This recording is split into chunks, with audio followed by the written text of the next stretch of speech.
वंदनीय संत समाज, धर्म प्रेमी बंधुओं एवं श्रद्धा मूर्ति देवियों, आज कार्यक्रम का तीसरा और अंतिम दिन। 3 दिनों से आप सब गुरुदेव जी एवं संतों के विचार सुन रहे हैं। विगत कई वर्षों से ये सत्संग का आयोजन होता है। बहुत से ऐसे श्रोता हैं जो कई वर्षों से लाभ ले रहे हैं। इसके अलावा भी सत्संग कार्यक्रमों में जाते हैं, सद्ग्रंथों को पढ़ते हैं, ज्ञान की बातें अर्जित हो जाती हैं। अब आवश्यकता है उन अर्जित किए हुए ज्ञान की बातों को प्रयोग में लाना। जब तक इन बातों का हम प्रयोग नहीं करते हैं, उसका आचरण नहीं करते हैं, तो हमारे पास उसी प्रकार स्थिति बनती है जैसे कोई घर में बहुत धन गाड़ के रखा हो और भूख में तड़प रहा हो, कपड़े न पहनता हो। लोग कहेंगे जब आपके पास धन है तो उसको आप भुना करके खाने की व्यवस्था क्यों नहीं कर लेते हैं? पहनने के कपड़े क्यों नहीं खरीद लेते हैं? तो फिर धन होते हुए भी निर्धन कहलाएगा। उसी प्रकार हम ज्ञानी होते हुए भी अज्ञानी बने रहते हैं। जानकारी हासिल कर लेते हैं, सूचना प्राप्त कर लेते हैं, लेकिन उसका प्रयोग नहीं करते हैं। थोड़े ही ज्ञान का महत्व है यदि उसका प्रयोग किया जाए तो। हम जानते हैं कि क्रोध नहीं करना चाहिए, गलत है, लोगों को उपदेश भी करते हैं। झूठ नहीं बोलना चाहिए, ये लोगों से कहते भी हैं, लेकिन समय आने पर हम स्वयं वही असत्य बोलने के लिए आतुर हो जाते हैं। एक पिता अपने पुत्रों को समझा रहा था कि देखो बेटा, झूठ नहीं बोलना चाहिए, असत्य बर्ताव नहीं करना चाहिए, उससे आदमी का विश्वास घट जाता है, उससे पारिवारिक और सामाजिक समरसता नहीं बनी रहती है। जीवन में कभी भी झूठ न बोलो। इन बातों को और विस्तार से कह रहा था। थोड़ी देर के बाद बाहर एक सज्जन ने पुकारा उस व्यक्ति को, तो अपनी पत्नी से उन्होंने कहा जाकर कह दो उनसे कि वो नहीं है। अपने लिए कहा कि जाकर कह दो उनसे कि वो नहीं है। पत्नी ने कहा अभी तो आप बच्चों को कह रहे थे कि झूठ नहीं बोलना चाहिए, विश्वास खो जाता है, व्यवहार बिगड़ जाता है, मन खराब होता है, और आप स्वयं झूठ बोल रहे हैं। आप स्वयं कह रहे हैं कि कह दो नहीं, कि मैं नहीं हूं, कह दो। तो उन्होंने कहा इसीलिए तुमसे कह रहा हूं कि तुम जाकर कह दो।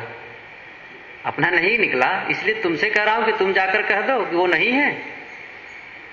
कैसा हमारा दो मुखा, हमारा जो चेहरा है वो बदलते रहता है। जैसे नाटक में लोग ऊपर मुखौटा लगा लेते हैं, कभी बाल बढ़ा लेंगे, कभी बाल निकाल देंगे, कभी चेहरे में बदल देते हैं। वैसे ही हम लोगों का चेहरा है। मंदिर में जाते हैं तो चेहरा कुछ और होता है, सत्संग में जाते हैं तो हम लोगों का चेहरा कुछ और होता है, लेकिन जब घर में जाते हैं, परिवार के लोगों के बीच जाते हैं, समाज में जाते हैं, कार्य क्षेत्र में जाते हैं तो चेहरा बदल जाता है। धर्म ये नहीं सिखाता। धर्म का मतलब है एक रूपता, सरलता, जो है सो है, जो बाहर हो, जो वक्तव्य में आए उसका आचरण हो, प्रयोग हो। यह जरूरी नहीं है कि आप और हम जैसे ही ज्ञान हो उसका तुरंत आचरण कर लें। ये कैसे हो सकता है? आज हमने सत्संग में सुना कि क्रोध नहीं करना चाहिए, लेकिन कल ये नहीं हो सकता कि क्रोध का पूरा पूरा त्याग हो जाए। प्रयोग करने में समय लगता है, लेकिन आरंभ करेंगे तब। हो सकता है कई साल लग जाएं, और ज्यादा लग सकते हैं। जितने ही आदमी भीतर से समर्पित होकर किसी काम को करता है, वह काम सरल हो जाता है। उसमें लाभ जब निश्चय होता है, उसको काम आदमी करने लग जाता है। किसी भी काम में आदमी को जब लाभ लगता है, इसके बिना मेरा काम नहीं बनेगा, मुझे करना ही है, बस करने लग जाएगा। इसी प्रकार आदमी जब ये मान ले कि नहीं, मुझे बदलना ही है, इन सारे विकारों को मुझे धोना ही है, ऐसा वो भीतर से अपने आप को झंकृत कर दे, एकदम भीतर से ऐसा कुछ विचार जगाए, मुझे बदलना ही है, चाहे जो रोड़े आए, चाहे जो बाधाएं आए, मैं सबको सहूंगा। हो सकता है मैंने क्रोध त्यागने का संकल्प लिया हो और चिढ़ाने वाले ज्यादा मिल जाएं, नुकसान करने वाले ज्यादा मिल जाएं, अपमान करने वाले लोग मिल जाएं, गाली देने वाले मिल सकते हैं, निंदा करने वाले ज्यादा हो सकते हैं। कब सहेंगे आखिर? जब कोई गाली न दे, कोई अपमान न करे, तब क्रोध की कोई संभावना नहीं है, क्रोध करने का अवसर नहीं है। हर कोई निष्क्रोधी बना हुआ है। क्रोध का समाधान तो वही करना है, मौन तो वही रहना है जब मौन की आवश्यकता है, जब क्रोध को दूर करने की आवश्यकता है। सत्संग स्थल में कौन भला क्रोधी बनता है? मंदिर में जाकर कौन क्रोध करता है? नहीं करते। सब उस समय तो सब धार्मिक बने रहते हैं, सब मस्त प्रसन्न, सबके हाथ में माला, सबके भाव में राम राम सीताराम, सब मस्त पूरे धार्मिक बने रहते हैं। लेकिन वह भाव घर में आए और पत्नी ने कुछ कह दिया, पुत्र ने कुछ कह दिया, उस समय वह भाव बना रह जाए, जानो हमारा वो प्रयोग ठीक है। इसमें भी कई बार मन हिल सकता है, परेशान हो सकता है, लेकिन फिर जब बार बार हम उसको प्रयोग करने लगते हैं, तो फिर मन में फिर वो स्थिति बनने लगती है, व्यवहार वैसा बदलने लगता है। भीतर बदलेगा तब बाहर बदलेगा, ये बात ध्यान रखें। बाहर अपने आप नहीं बदल जाता है। बाह्य परिवर्तन असली परिवर्तन नहीं है। कई बार होता क्या है, किसी ने हमको डांट दिया, लेकिन हम अब चूंकि वो बड़े हैं, इसलिए हम उसको डांट नहीं सकते, उनको कह नहीं सकते, हम अपने क्रोध को बता नहीं सकते कि मैं भी क्रोध कर रहा हूं, लेकिन भीतर भीतर हम जलने लगते हैं। तो वो नुकसान और अधिक करता है, क्योंकि भीतर से समाधान नहीं मिला है। बाहर से हमने उसको रोका, लेकिन भीतर तो हमने परिवर्तन नहीं किया है, तो वो अलग जगह जाकर के वो फूटेगा। बड़ों को नहीं कहेंगे तो छोटों के पास जाकर डांटेंगे। किसी कर्मचारी को अफसर ने डांट दिया, अब उस कर्मचारी की हैसियत नहीं, ये हिम्मत नहीं कि वो कर्मचारी को 2 शब्द कह सके। घर आया, पत्नी मिल गई भोली भाली, बस 2-4 उन्हीं को डांट के पिला दिए, बच्चे मिल गए उनको डांट दिए। वो जो क्रोध बचा करके रखे यहां, उसको खत्म किए। अच्छा यह को ये समाधान कर ले, कोई बात नहीं, मुझे सहना है, यही मेरा काम ही है। समाधान ढूंढे उसका, हर समय सकारात्मक चिंतन करें, तब जीवन परिवर्तन होता है। इसके लिए मैंने कहा समय लगता है, परिश्रम अपेक्षित है। बिना परिश्रम के किसी भी क्षेत्र में हम सफल नहीं हो सकते। खेती करते हैं, लंबा समय तक इंतजार करते हैं, व्यापार करते हैं, वहां परिश्रम करते हैं। एक विद्यार्थी जब पढ़ने लगता है, आप लोग जानते हैं आजकल छोटे छोटे बच्चे, वो ठीक से उसको वो होश भी नहीं संभाला रहता है, और उसको गोदी में उठा कर ले जाते हैं, डाल दिए वहां, किसी के यहां पढ़ाई हो रही है, बस बैठे, कहें घर से तो छुट्टी मिली, चलो बैठेंगे बच्चों उनके साथ में। तो ये माताएं ले जाकर के बच्चों को डाल दी, और छोटा हुआ बस चलने लगा, पीछे इतना बड़ा बस्ता पुस्तकों को लाद दिया, वो चल रहा है। 20 साल 25 साल तक के वो विद्या अध्ययन करता है, तब कहीं छोटी मोटी नौकरी मिलती है, और उसका फल रोटी और धोती, सरल में कहूं मतलब जीवन गुजर की व्यवस्था हो जाती है। उसके लिए कितना परिश्रम किया, क्या वैसा परिश्रम किया जा रहा है? 20-20 साल तक पढ़ाई करते रहते हैं, तब कुछ पाते हैं। अध्यात्म के क्षेत्र में बस चले, तुरंत प्रश्न हो और तुरंत समाधान हो। अब देखे जाकर के घर में महात्मा जी कह रहे हैं ध्यान करो, अब घर में भी गए, ध्यान में बैठे, 5 मिनट बैठे, अरे मन तो रुकता नहीं है। फिर 5 मिनट बाद देखे, फिर दूसरे दिन देखे, 10 मिनट बैठे, नहीं मन तो नहीं रुकता है। गए, महाराज जी मैंने देख लिया ध्यान करके मन रुकता नहीं है। उफ, वो तो बंदरों की कहानी हो गई। बंदरों ने देखा कि खेती करना बढ़िया है, लोग हमको भगा देते हैं, खाने नहीं देते, लाओ हम लोग खेती करें। चलो ठीक है करो भाई। तो खेत लिए, अब बीज डाले उसमें, तब देखे कि अब बीज उगे, तब फिर फल आए, उसमें फल्ली आए, चना हो, फल्ली हो, तब खाएं। अब दूसरे दिन देखे कि अब बीज तो कल डाल दिए हैं, अब खोद के देखने लगे, उगा नहीं, फिर उसको ढक दिया। फिर तीसरे दिन फिर खोद के देखे कि अभी उगा नहीं, उसको मिलेगा कुछ। अब खोद खोद के देखे जा रहे हो, धैर्य रखो, चलते रहो, बस धैर्य रखो, फल आएगा ही। ये कैसे हो सकता है कि साधना के क्षेत्र में चले और उसका फल न मिले, और क्षेत्र में चलने पर फल नहीं भी मिल सकता है। आप परिश्रम करें खेत में, खेती में खूब मेहनत आपने की, फसल भी सचमुच अच्छी हुई, लेकिन उसी समय बर्फ गिर पड़ी, आंधी आई, पानी गिरा, सब फसल चौपट। आपका परिश्रम हुआ फिर भी आपको फल नहीं मिल सकता है। व्यापार में आपने परिश्रम किया, लेकिन कुछ आपदाएं ऐसी आ गई, आपका घाटा हो गया। आपके परिश्रम में कोई कमी नहीं है, लेकिन अध्यात्म के क्षेत्र में यह बात नहीं है। आप सहन करेंगे और मन प्रसन्न न हो, ये कैसे हो सकता है? क्रोध को त्यागें और मन आनंदित न हो, ये कैसे हो सकता है? इसका मतलब यदि आप क्रोध त्यागने के बाद भी मन आनंदित नहीं पा रहे हैं, इसका मतलब कोई अपेक्षा लेके कर रहे हैं, आप उसका फल पाना चाहते हैं। अरे उसका सबसे बड़ा फल तो आपकी मन की शांति है। हमें शौक होना चाहिए इसका। हर आदमी का अलग अलग शौक होता है। किसी को अच्छे अच्छे कपड़े पहनने का शौक होता है, और किसी किसी को गाड़ी का शौक होता है। तो वो नई नई जो गाड़ियां निकलती है मार्केट में, तुरंत उसको खरीदेगा और शौक पूरा करता है। किसी किसी को धन कमाने का शौक।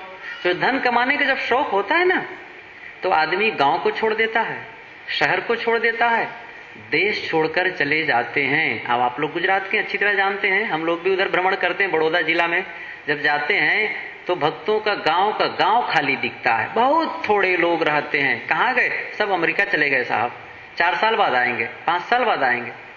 ये नहीं है कि उनके घर कम है, कई नौकर काम करते हैं, जाकर भले वहां नौकरी करते हैं, शौक है पैसा कमाने का, देश छोड़ देंगे, माता पिता छोड़ देंगे, शौक है।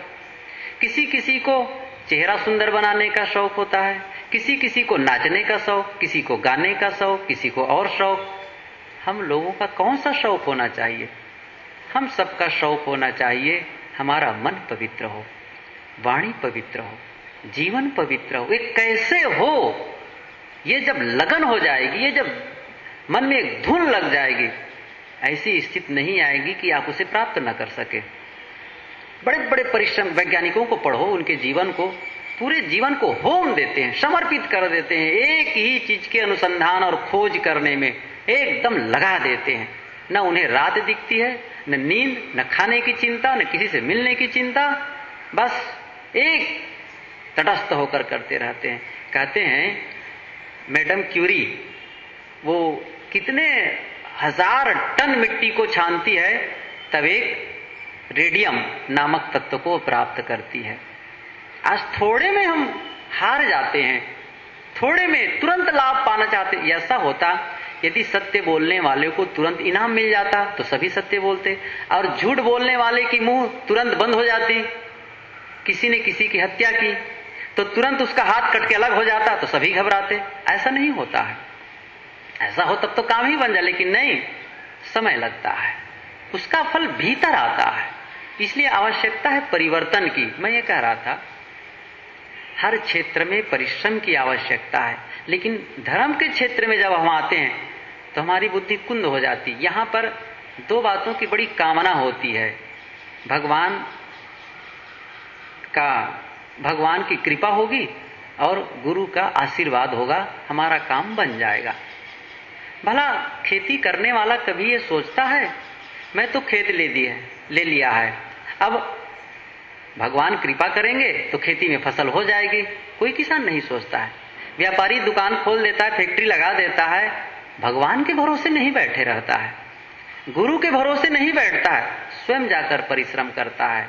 और साधना के क्षेत्र में आता है, भगवान के भरोसे बैठ जाते हैं, गुरु के भरोसे बैठ जाते हैं।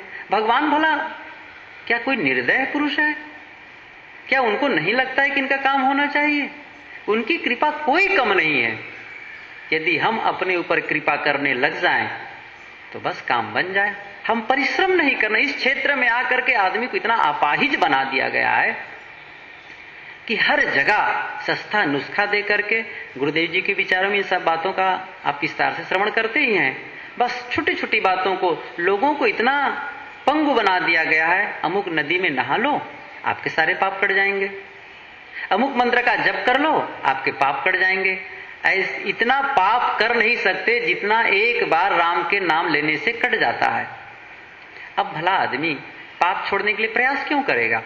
जब उन्हें विश्वास दिला दिया गया आपको नदी में नहाने से, हमको जप करने से, अमुक मंत्र पढ़ने से जब पाप कट जाएंगे तो कोई बात नहीं, साल भर पाप करेंगे उसके बाद कट जाएगा। वो महात्मा लोग कहानी कहा करते, मैं एक बार दोहरा दूं उसको। कुछ लोग गंगा स्नान के लिए जा रहे थे, इलाहाबाद संगम, यहां से भी डायरेक्ट ट्रेन जाती है वैसे इलाहाबाद के लिए, आप लोग आना चाहेंगे तो आए, आश्रम है हम लोगों का। तो कई युवक जा रहे थे, संक्रांति का स्नान करना था, अमावस्या का स्नान करना था, उसमें जा रहे थे। तो रास्ते में ट्रेन में कई थे, महात्मा जी भी बैठे हुए थे। इतने में एक युवक ने कहा, लाओ जी सिगरेट निकालें जरा पिए। और बस आपस में सिगरेट निकाल के पीने की बात आई। महात्मा ने कहा, कम से कम आप लोग जब तक तीर्थ यात्री हैं तब तक तो सिगरेट न पिए। उन्होंने कहा, महाराज जी आप सिगरेट की बात कहते हैं, हम लोग तो शराब भी पीते हैं। अरे तो मतलब क्या निकला? कहीं शराब भी नहीं, मांस भी खाते हैं। ओफ, तो फिर तीर्थ यात्रा का मतलब क्या निकला? कि यही तो मतलब है। साल भर जितना पाप करते हैं, एक दिन गंगा में जाते हैं, स्नान करते हैं, सब पाप धुल जाता है। महात्मा ने कहा, ये कोई बात हुई? चलो मैं गंगा से पूछता हूं। कहानी है, गंगा से जाकर कहा, क्यों गंगा माता, क्या ये पब्लिक जो पाप करते हैं उसे तुम धो करके रख लेती हो अपने पास? गंगा ने कहा, महात्मा जी मैं यदि पाप रखूंगी तो मैं ही भस्म हो जाऊं। मेरा पानी तो सागर को जा रहा है। देखो यहां से पूरे बंगाल की खाड़ी में पानी जाता है, वहीं मैं अपने साथ साथ पब्लिक का पाप भी भेज देती हूं। अच्छा, सागर से जाकर पूछा महात्मा ने, क्यों भाई आप पब्लिक का पाप क्यों इकट्ठा करके रखे हैं? उन्होंने कहा, नहीं महाराज जी, मैं पाप रखूंगा तो मैं भस्म हो जाऊंगा। मेरा पानी सूर्य के प्रकाश से निरंतर भाप बन रहा है और उड़ करके जा रहा है, जो ऊपर मैं आकाश में भेज देता हूं। तो आकाश से जाकर पूछा, क्यों भाई पब्लिक का पाप इकट्ठा करके बैठे हो? उन्होंने कहा, नहीं नहीं, मैं ही परेशान हो जाऊंगा। मैं जो काले काले बद्दल दिख रहे हैं ना, उन बद्दलों को दे देता हूं। बद्दल से जाकर महात्मा ने पूछा, क्यों भाई पब्लिक का पाप क्यों इकट्ठा करके रखे हो? बद्दल ने कहा, महात्मा जी हम क्यों रखेंगे, हम तो उन्हीं पर बरसा देते हैं जो पाप किए रहते हैं। पाप जाता नहीं कहीं, लौट कर वहीं आता है हमारे पास में। जाएगा भला कैसे? ये तो केवल मन का खिलवाड़ है और धार्मिकों का मन बहलावा वचन है, पुष्पित वचन, उससे किसी का लाभ नहीं होने वाला। धर्म की सबसे बड़ी हानि करने वाला यदि कोई है तो धार्मिक लोग हैं, ये ध्यान दीजिए। अधार्मिक धर्म की हानि नहीं कर सकता। भला हमारे भारत देश की हानि विदेश के लोग करेंगे? हम करते हैं, भारतीय लोग ही करते हैं। किसी भी घर का नुकसान पड़ोसी नहीं कर सकता है, घर वाले ही करते हैं। घर वाले यदि मजबूती से रहे, आपस में प्रेम और संगठन रहे, किसी की हिम्मत नहीं कि आंख उठाकर देख सके। हमारा नुकसान भला कोई दूसरा आदमी कर सकता है? हर आदमी सर्वाधिक नुकसान यदि करता है तो अपना करता है। ये ध्यान दीजिए, सर्वाधिक नुकसान हम अपना करते हैं।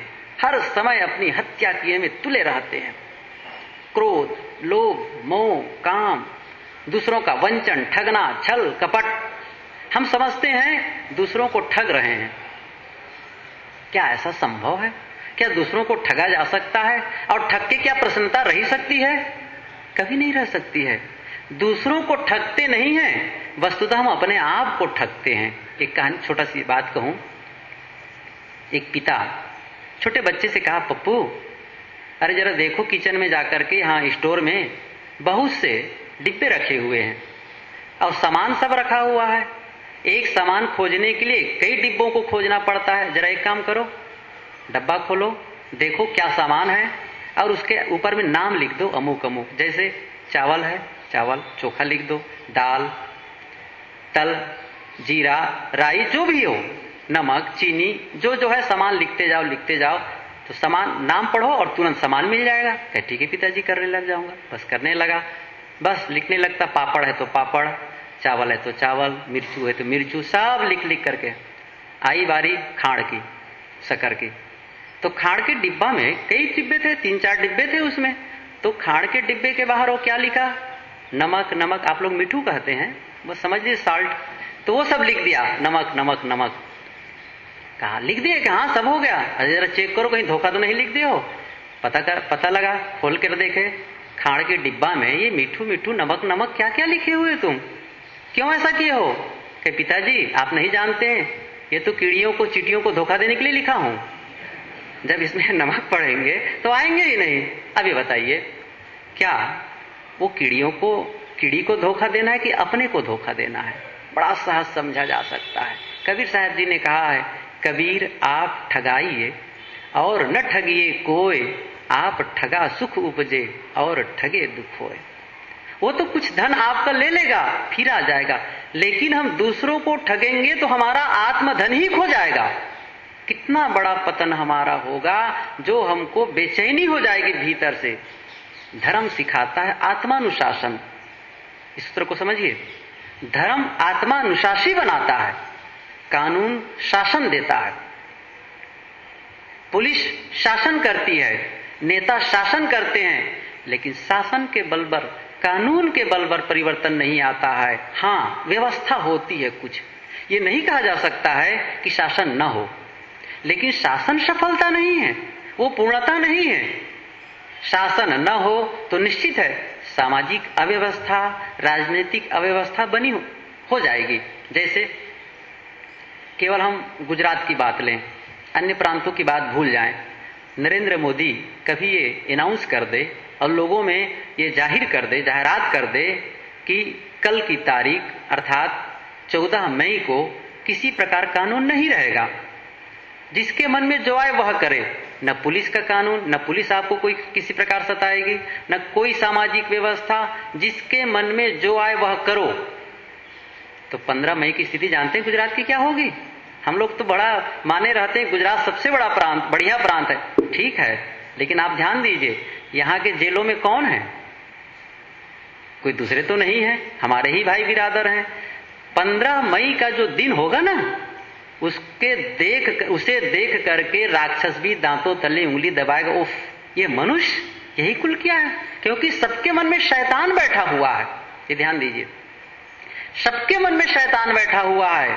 हर आदमी के अंदर पागलपन है। किसके मन का पागलपन कब उभर जाए और कब किसके लिए क्या किसी को मारने को सोच रहा है, कानून है नहीं है, बस मार दो, अब क्या चिंता है इसके लिए। किसी को लूटने को सोच रहा है, किसी की बहू बेटी के लिए सोच रहा है, बस चिंता क्या बात की है, बस करो बस काम। तो भीतर का राक्षस निकलेगा, पागलपन निकलेगा। हर आदमी पागल है, उस पागलपन को घटाना ही तो साधना है। मैं कल कहा था, मार्कस ओरेलियस का उदाहरण दिया था। उन्होंने एक जगह कहा, उसको मैं फिर दोहरा दूं, कि आदमी से कभी कोई बैठा हो और सोच रहा हो तो उसे ऐसा सोचना चाहिए कि कोई पूछे क्या सोच रहे हो, तुरंत बता दे। हमारी हिम्मत है? साधक जो उच्च अवस्था में पहुंचा होगा वही अपने मन की बात बता सकता है, अन्यथा नहीं बता सकता। महात्मा गांधी की विशेषता थी, आप उनकी आत्मकथा पढ़े होंगे। जब अपनी अच्छाइयों को लिखा तो साथ साथ अपनी गलतियों को भी लिखा। ये सबसे बड़ा महात्मापन है, अपनी गलतियों को लोगों के सामने अवगत कर देना। ये सामान्य बात नहीं, बहुत बड़ी बहादुरी है। मैं समझता हूं इससे बड़ी वीरता हो भी क्या सकती है। इसका मतलब प्रकट करने का मतलब उसे दूर करने के लिए वो संकल्प ले रहा है, उसको खत्म करने के लिए वो बिल्कुल कटिबद्ध हो रहा है, तभी वो प्रकट कर रहा है कि भाई मेरे में अवगुण है, मुझे इसको दूर करना है। ये साफ है, कायर आदमी नहीं बता सकता, हम उसे छुपा छुपा करके रखते हैं और अपने घाव में ऊपर से लेप करते जाते हैं, दवाई नहीं लगाते हैं, ऑपरेशन नहीं करवाना चाहते क्योंकि पीड़ा होती है, दर्द होता है, लगता है कि नहीं यही ठीक है। बिल्कुल आदमी को बंधन ही प्रिय हो गया है, गलत रास्ता ही अच्छा लगने लगा है। यद्यपि उससे दुख मिल रहा है फिर भी लगता है इसी से सुख मिल रहा है। कबीर की एक पंक्ति है, जैसे स्वान अपावन राजी त्यों लागी संसारी। कुत्तों को देखे होंगे, कुतरा कई बार सूखी हड्डी लेकर के चाटते रहता है। सूखी हड्डी से खून नहीं आता है, सूखी हड्डी के लगने से उसके मुंह में मुर्दा में छेद हो जाता है और मुंह से ही मुर्दा से ही खून आने लगता है, उसी को चूसता है, समझता है हड्डी से आ रहा है, हड्डी से नहीं आता है। काफी देर तक जब चूसा और जब भीतर का खून गरम गरम निकला उसको ले लिया और बाद में लगा हड्डी को फेंका, कितनी पीड़ा होती है। आरंभ में लग रहा है सुख है, लेकिन वस्तुतः सुख नहीं, वो दुख का ही बीज बो रहा है। हम सबकी यही स्थिति है, बड़ा सुखी लगता है लेकिन दुख का ही काम करते हैं। जो बंधन है, जो पीड़ा है, उसी में प्रेम हो गया है, कैसी भी डमना है। एक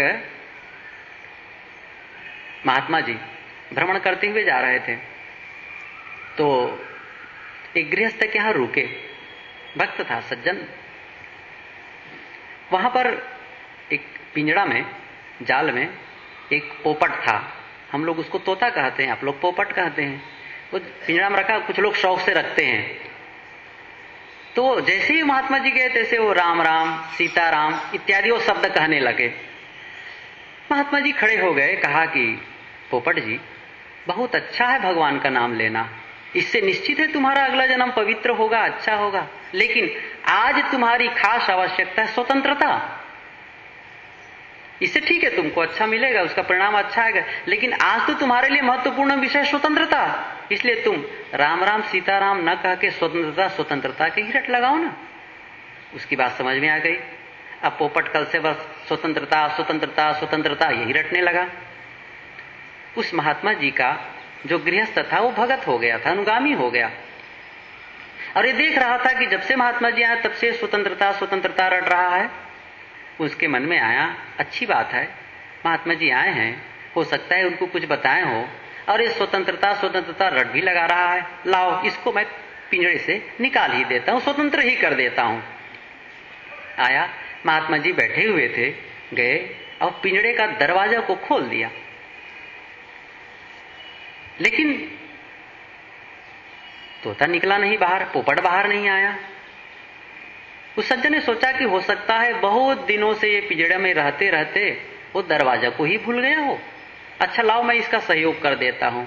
हाथ अंदर डाला और तोता को पकड़ के बाहर निकालने के लिए प्रयास किया, मैं उसका सहयोग करूं, प्रयास किया, लेकिन तोता क्या किया, अपने पंजों से वो शलाके को पकड़ लिया, उसको राड को पकड़ लिया पिंजड़ा का, और चोंच से पकड़ लिया, छोड़ने का नाम नहीं ले रहा था। बहुत प्रयास करने के बाद भी वो पिंजड़ा छोड़ना नहीं चाहा।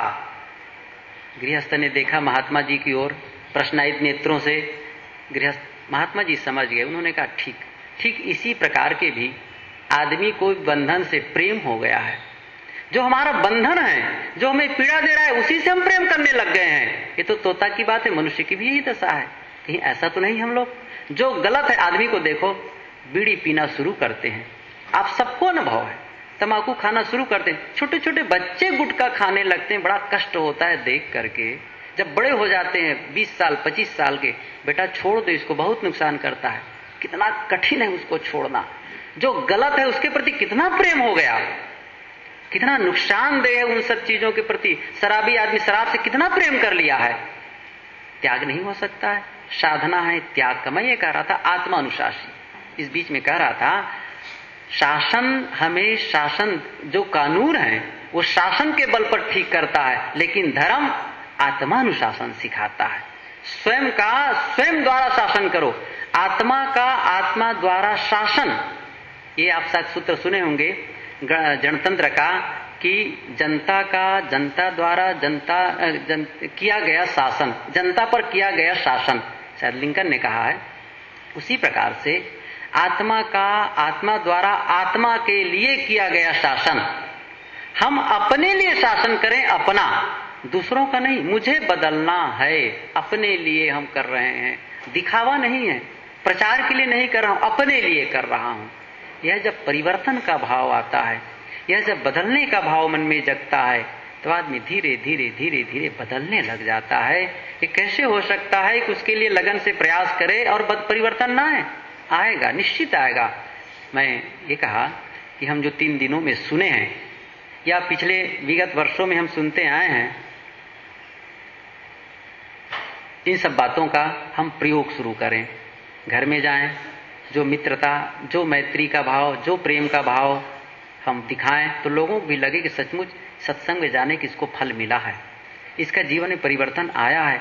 लोग हमें देखकर जाने कि ये धार्मिक हैं, हमारे केवल वाणी से न जाने, हम बोलें तब जाने धार्मिक नहीं, हमारे व्यवहार से पता चल जाना चाहिए कि कैसे सहनशील है, कैसे मधुर बोल रहा है, कितना इसके अंदर है वो चीज। आदमी पुस्तक से धर्म नहीं निकलेगा, आदमी के भीतर से निकलेगा, जीवन से निकलना चाहिए। कि कभी कभी हमारे जीवन में ये स्थिति आती है कि हम ऐसे महापुरुषों से जुड़ते हैं, उनके विचार सुनते हैं जिन्हें सुनना चाहिए। निश्चित है उनके विचारों को सुनकर के हमको शीतलता मिलती है। पथिक जब धूप में चलता है तो उसे जब पेड़ की छाया मिल जाती है तो बड़ा आनंद आता है। वैसे ही हम निरंतर के व्यवहार से उलझे उलझे रहते हैं। आपस में जो संबंध होता है उनसे मन निरंतर किसी बातों को लेकर के उलझ जाता है, पीड़ित होता है। उसके लिए यदि शीतलता कहीं प्राप्त होती है तो वह है संतों का दरबार, संतों का सानिध्य। आज सौभाग्य से हम सबको भी संत मिले, उनके विचारों से लाभ लेना है। गुरुदेव जी हम लोगों के बीच विराजमान हो चुके हैं और ये अंतिम क्षण है, अंतिम सत्र है।